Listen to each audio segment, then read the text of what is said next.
BJP के करता धरता आरएसएस ने बदला पाला। राहुल गांधी के समर्थन में आया आरएसएस। जातीय जनगणना पर संघ की तरफ से ओके, अब मोदी गिनती करवाएंगे। हरियाणा और जम्मू कश्मीर के चुनावों के बीच बीजेपी के थिंक टैंक आरएसएस की वार्षिक समन्वय बैठक 31 अगस्त से शुरू हुई। आरएसएस के सभी संगठनों के बीच समन्वय बनाने के लिए आयोजित की गई इस बैठक की टाइमिंग बेहद अहम है।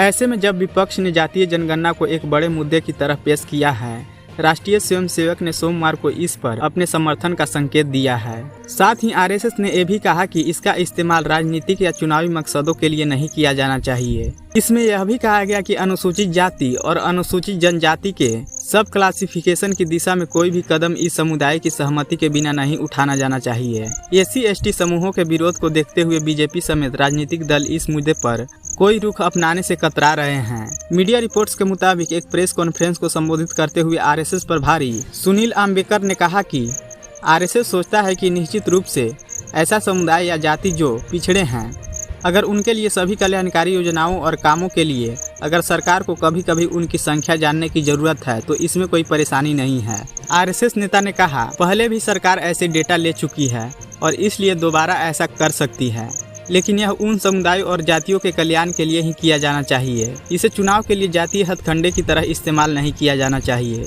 इसलिए हमने सभी के लिए सावधानी के साथ सामने रखा है। अम्बेकर ने केरल के पलक्कड़ में चल रही आरएसएस की 3 दिवसीय अखिल भारतीय समन्वय बैठक के आखिरी दिन मीडिया को संबोधित करते हुए ये बात कही।